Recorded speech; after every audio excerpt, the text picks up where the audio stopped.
नमस्कार दोस्तों, आप सभी लोगों का हार्दिक स्वागत करता हूं अपने चैनल कहानी गुरु में। पिछली बार हमने कहानी आत्माराम का पहले भाग का वाचन किया था। आज दूसरे भाग का वाचन करेंगे।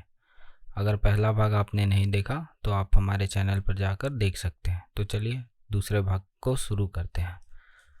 रात हो गई, चारों ओर निबिड़ अंधकार छा गया। तोता न जाने पत्तों में कहाँ छिपा बैठा था। महादेव जानता था कि रात को तोता कहीं उड़कर नहीं जा सकता और ना ही पिंजड़े में आ सकता है। फिर भी वह उस जगह से हिलने का नाम न लेता था। आज उसने दिन भर कुछ नहीं खाया। रात के भोजन का समय भी निकल गया। पानी की एक बूंद भी उसके कंठ में न गई, लेकिन उसे ना तो भूख थी ना ही प्यास। तोते के बिना उसे अपना जीवन निस्सार, शुष्क और सूना जान पड़ता था। वह दिन रात काम करता था इसलिए कि यह उसकी अंतः प्रेरणा थी। जीवन के और काम इसलिए करता था कि उसकी आदत थी। इन कामों में उसे अपनी सजीवता का लेश मात्र भी ज्ञान न होता था।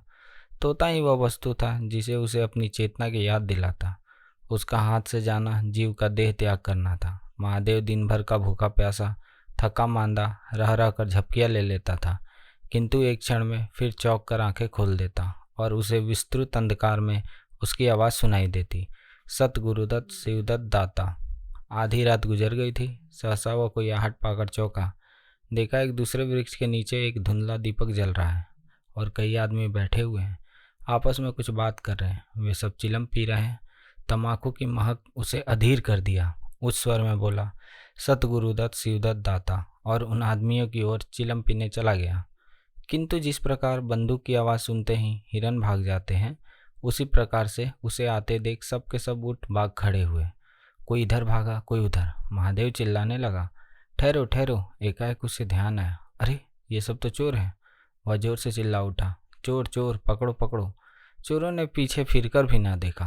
महादेव एक दीपक के पास गया तो उसे एक कलसा रखा हुआ मिला जो कि मूर्छे से काला हो रहा था। महादेव का हृदय उछलने लगा। उसने कलसे में हाथ डाला तो मोहरें थी। उसने एक मोहर बाहर निकाली और दीपक के उजाले में देखा, अरे हाँ, ये तो मोहर है। उसने तुरंत कलसा उठा लिया और दीपक को बुझा दिया और पेड़ के नीचे छिपकर बैठा रहा। अब वह साह से चोर बन गया था। उसे फिर शंका हुई, ऐसा ना हो चोर लौट आवे और मुझे अकेला देखकर मोहरें छीन ले।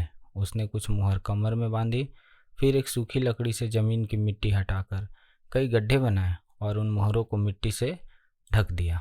महादेव के अंतर नेत्रों के सामने अब दूसरा जगत था, चिंताओं और कल्पनाओं से परिपूर्ण। यद्यपि वह कोस के हाथ से निकल जाने का भय था, पर अभिलाषाओं ने भी अपना काम शुरू कर दिया। एक पक्का मकान बन गया, एक सराफे की भारी दुकान खुल गई, निजी संबंधियों से फिर नाता जुड़ गया, विलास की सामग्रियां एकत्रित हो गई। तब तीर्थ यात्रा करने चले और वहां से लौटकर बड़े समारोह से यज्ञ ब्रह्मभोज हुआ। इसके पश्चात एक शिवालय और एक कुआं बन गया। एक बाग भी लग गया और वह नित्य प्रति कथा पुराण सुनने लगा। साधु संतों का आदर सत्कार होने लगा। अकस्मात उसे ध्यान आया, कहीं चोर ना आ जाए।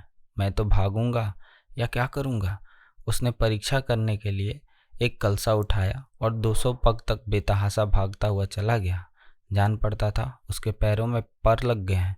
चिंता शांत हो गई। इन्हीं कल्पनाओं में रात व्यतीत हो गई। उषा का आगमन हुआ, हवा जागी, चिड़िया गाने लगी। सहसा महादेव के कान में आवाज आई, सतगुरुदत्त शिवदत्त दाता, राम के चरण में चित लागा।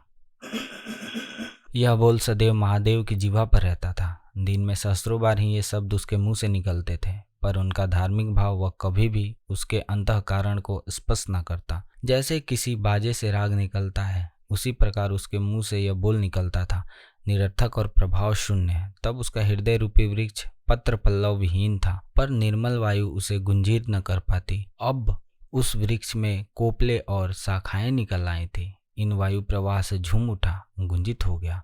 अरुणोदय का समय था। प्रकृति एक अनुराग में प्रकाश में डूबी हुई थी। उसी समय तोता पैरों को जोड़े ऊंची डाल से उतरा, जैसे आकाश से कोई तारा टूटे, और आकर पिंजड़े में बैठ गया। महादेव प्रफुल्लित होकर दौड़ा और पिंजड़े को उठाकर बोला, आओ आत्माराम, तुमने कष्ट तो बहुत दिया पर मेरा जीवन भी सफल कर दिया। अब तुम्हें चांदी के पिंजड़े में रखूंगा और सोने से मढ़ दूंगा। उसके रोम रोम में परमात्मा के गुणानुवाद की ध्वनि निकलने लगी। प्रभु तुम कितने दयावान हो, यह तुम्हारा असीम वात्सल्य है, नहीं तो मुझ पापी पतित प्राणी कब इस कृपा के योग्य था।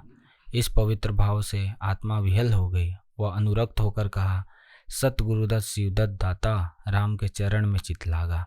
उसने एक हाथ में पिंजड़ा लटकाया, बगल में कलसा दबाया और घर चला। महादेव घर पहुंचा तभी कुछ अंधेरा था। रास्ते में कुत्ते के सिवा किसी से भेंट न हुई और कुत्ते को मोहरों से विशेष प्रेम नहीं होता। उसने कलश को एक नाद में छिपा दिया और कोयले से अच्छी तरह ढककर अपनी कोठरी में रखाया। जब दिन निकल आया तो वह सीधे पुरोहित के घर पहुंचा। पुरोहित पूजा पर बैठे सोच रहे थे, कल ही मुकदमे की पेशी है और अभी तक हाथ में कौड़ी भी नहीं आई।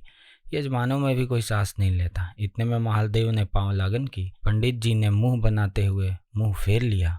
यह अंगल मूर्ति कहाँ से आ पहुंची, मालूम नहीं अब दाना भी मयस्सर होगा कि नहीं।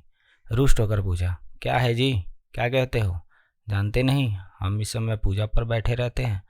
महादेव ने कहा, महाराज आज मेरे यहाँ सत्यनारायण की कथा है। पुरोहित जी विस्मित हो उठे, कानों पर विश्वास न हुआ।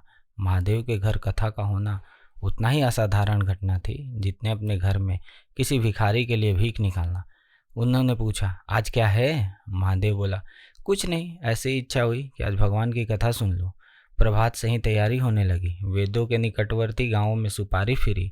कथा के उपरांत भोज का भी न्योता था। जो सुनता आश्चर्य करता, आज रेत में धूप कैसे जमी? संध्या समय जब सब लोग जमा हो गए और पंडित जी अपने सिंहासन पर विराजमान हुए तो महादेव खड़ा होकर उच्च स्वर में बोला, भाइयों, मेरी सारी उम्र छल कपट में गई। मैंने न जाने कितने आदमियों को दगा दी, कितने खरे को खोटा किया, पर अब भगवान ने मुझ पर दया की है और मेरे मुंह की कालिक को मिटाना चाहते हैं।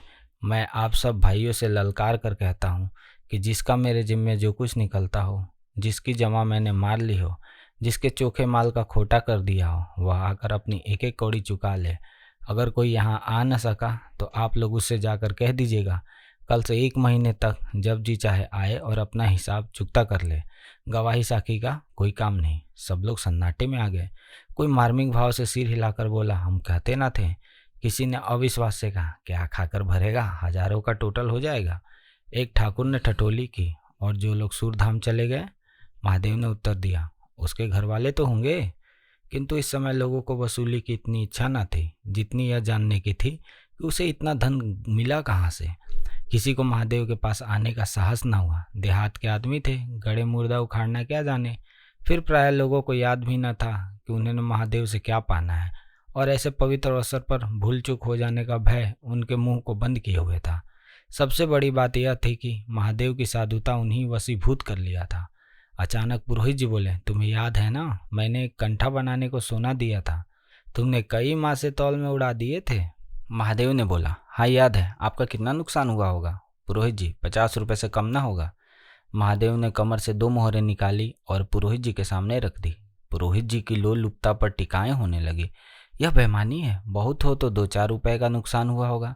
बेचारे से 50 रुपये ऐंठ लिए। नारायण का भी डर नहीं, बनने को पंडित, पर नीयत ऐसी खराब। राम राम। लोगों को महादेव पर एक श्रद्धा सी हो गई। 1 घंटा बीत गया पर उन सहस्त्रों मनुष्यों में से एक भी खड़ा ना हुआ। तब महादेव ने फिर कहा, मालूम होता है आप लोग अपना अपना हिसाब भूल गए हैं, इसलिए आज कथा होने दीजिए। मैं 1 महीने तक आपकी राह देखूंगा। इसके पीछे तीर्थ यात्रा करने चला जाऊंगा। आप सब भाइयों से मेरी विनती है कि आप मेरा उद्धार करें। 1 महीने तक महादेव लेनदारों की राह देखता रहा। रात को चोरों को भय से नींद न आती। अब वह कोई काम न करता। शराब का चस्का भी छूटा। साधु अभ्यागत जो द्वार पर आ जाते उनका था योग सत्कार करता। दूर दूर तक सुयश फैल गया। यहाँ तक कि महीना पूरा हो गया और एक आदमी भी हिसाब न लेने आया। अब महादेव को ज्ञान हुआ कि संसार में कितना धर्म, कितना सद्व्यवहार है। अब उसे मालूम हुआ कि संसार बुरों के लिए बुरा है और अच्छों के लिए अच्छा। इस घटना को हुए 50 वर्ष बीत चुके हैं। आप वेदों में जाइए तो दूर से ही एक सुनहला कलश दिखाई देता है। वह ठाकुर द्वारे का कलश है। उससे मिला हुआ एक पक्का तालाब है जिसमें खूब कमल खिले रहते हैं। उसकी मछलियां कोई नहीं पकड़ता। तालाब के किनारे एक विशाल समाधि है। यही आत्माराम का स्मृति चिन्ह है। उससे संबंध में विभिन्न किंवदंतियां प्रचलित हैं। कोई कहता है वह रत्न जटित पिंजड़ा स्वर्ग को चला गया। कोई कहता है वह सत गुरुदत्त कहता हुआ अंतर्ध्यान हो गया। पर यथार्थ यह है कि उस पंछी रूपी चंद्र को किसी बिल्ली रूपी राहु ने ग्रसित कर लिया। लोग कहते हैं आधी रात को अभी तक तालाब के किनारे आवाज आती है, सत गुरुदत्त शिवदत्त दाता राम के चरणों में चित लागा। महादेव के विषय में कितनी ही जनश्रुतियाँ हैं। उनमें से सबसे मान्य है कि आत्माराम के समाधिस्थ होने के बाद वह कई सन्यासियों के साथ हिमालय चला गया और वहाँ से लौट कर ना आया, उसका नाम आत्माराम प्रसिद्ध हो गया। इसी प्रकार इस कहानी की समाप्ति होती है। आशा करता हूँ ये कहानी आपको अच्छी लगी होगी। अगर अच्छी लगी होगी तो लाइक सब्सक्राइब ज़रूर करें। और अब आपको अगले कहानी में मिलूँगा, तो चलिए धन्यवाद।